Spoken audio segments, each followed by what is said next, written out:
Receipt के अंदर एक मॉडल और ऐड हुआ है सॉफ्टवेयर के अंदर, और इसको कहते हैं रिसीट अदर्स।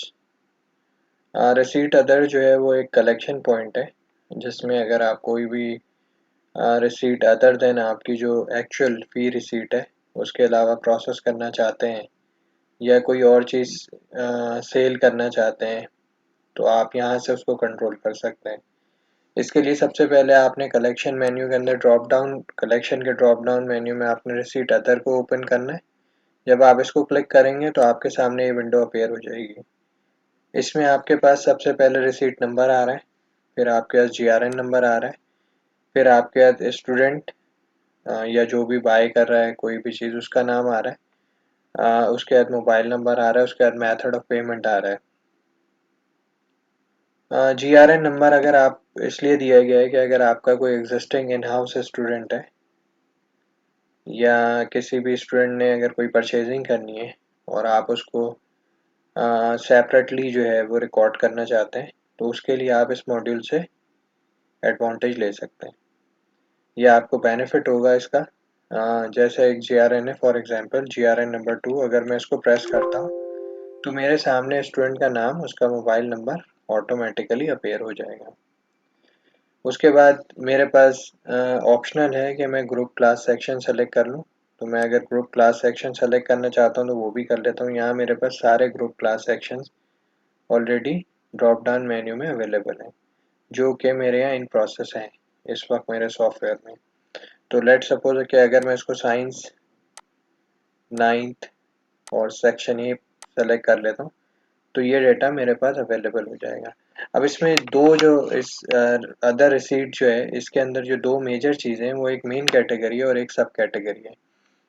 ये एक एड अगर आप as a admin user software के अंदर लॉग इन हुए हैं तो आप इसको क्रिएट कर सकते हैं, लेकिन अगर आप एक यूज़र के तौर पे सॉफ्टवेयर में लॉग इन हुए हैं तो आप इसको क्रिएट नहीं कर सकते, और ऑलरेडी जो क्रिएटेड कैटेगरीज है उनका इस्तेमाल कर सकते हैं।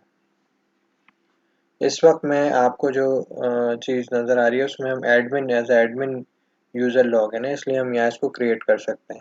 अब लेट सपोज ये डिफरेंट कैटेगरीज हो सकती हैं और इनकी डिफरेंट क्लासिफिकेशन हो सकती हैं। ये प्योरली डिपेंड करता है कि आपकी नीड और आपकी रिक्वायरमेंट क्या है और आप किस पर्पज़ के लिए रिसीट को प्रोसेस कर रहे हैं। उसके अलावा ये कैटेगरीज बनाने से पहले आपने अपनी ऑर्गेनाइजेशन पॉलिसी को देखते हुए इसको एक पेपर के ऊपर जो है एक चार्ट क्रिएट कर लेना है कि आप कौन सी कैटेगरी सॉफ्टवेयर में ऐड करेंगे और उनकी क्या सब कैटेगरीज होंगी।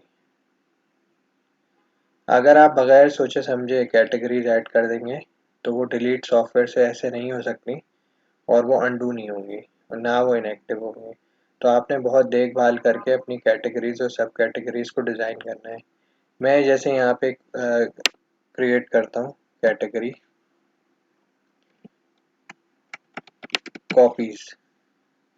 अब ये जो मेन कैटेगरी कॉपीज़ है इसकी सब कैटेगरी जो है वो क्लास भी हो सकती है और कोई और चीज़ भी हो सकती है। जैसे लेट सपोज सब कैटेगरी के अंदर हम कर देते हैं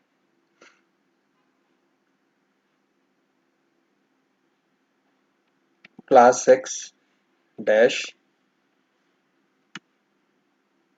सेक्शन ए, और सेक्शन लिखना भी कोई ऐसा ज़रूरी नहीं है, आप उसको हटा भी सकते हैं। यहाँ पे मैं लिख देता हूँ किसी सब्जेक्ट का नाम इंग्लिश, और अगर कॉपी की फर्दर कोई क्लासिफिकेशन है ऐसे वो 200 पेज की कॉपी है तो 200। ये एक सिर्फ एग्जांपल के तौर पे यहाँ पे कैटेगरी मैंने अभी लिखी है। आप इसको जो दिल चाहे लिख सकते हैं, लेकिन आपने इसको बहुत ख्याल से और सोच समझ के लिखना है। कैटेगरी का नाम बहुत अनरियलिस्टिक नहीं होना चाहिए और बहुत लंबा नहीं होना चाहिए, वरना आपकी जो रिपोर्ट्स हैं उसके अंदर वो प्रॉपरली अपीयर नहीं होगा। मेन कैटेगरी के अंदर भी मैं क्लास को ऐड कर सकता था और अगर आप चाहें तो वहाँ भी कर सकते हैं। ये डिपेंड करेगा कि आप रिपोर्ट को किस तरह व्यू करना चाहते हैं। उसके बाद आपने फ़ी अमाउंट एंटर कर देना है। लेट सपोज इस कॉपी की प्राइस ये है। अब मैं इसमें अगर कोई रिमार्क्स लिखना चाहता हूँ तो वो लिख सकता हूँ, ये ओपन फील्ड है, और उसके बाद इसको सेव कर लेंगे तो ये सेव हो जाएगा। सेव करने के बाद अगर आप इसका प्रिंट आउट लेना चाहते हैं तो ये रिसीट आपके रेडी है। जो भी बायर या स्टूडेंट जिसने भी आपसे जो है वो ये प्रोडक्ट परचेज की है, उसको आप ये रिसीट दे देंगे। और ये रिसीट देने के बाद जो है आपकी ये रिसीट आपके डाटा के अंदर सेव हो चुकी है। इसी रिपोर्ट का अगर अगर आप प्रिंट एक रिपोर्ट निकालने जाते हैं अदर कलेक्शन का, तो इसके अंदर एक रिपोर्ट भी दी हुई है, कलेक्शन रिपोर्ट फॉर अदर्स। अगर आप इसको ओपन करते हैं तो यहाँ एक डेट रेंज दी हुई है। लेट सपोज मैं इसको ये डेट रेंज सेट करके और कैटेगरी सेट कर लेता हूँ। जैसे मैंने कॉपीज क्रिएट की थी, कॉपीज पे क्रिएट करता हूँ और इसको जब मैं व्यू करूँगा तो मेरे सामने एक रिपोर्ट डिटेल में आ जाएगी कि किस पर्टिकुलर स्टूडेंट को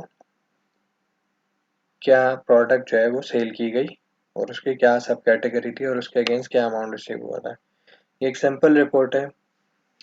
अदर कलेक्शन रिपोर्ट और अदर फी रिसीट जो है प्रैक्टिकली एक सिर्फ सेलिंग पॉइंट है, और इसमें आप जो भी सेल करते हैं उसकी रिकॉर्डिंग कर सकते हैं और उसका अमाउंट यहाँ पे आपको रिपोर्ट के थ्रू अपेयर हो जाएगा कि आपने अदर कलेक्शंस के अगेंस्ट कितना अमाउंट जो है वो किसी भी डेट रेंज के अंदर कलेक्ट किया है।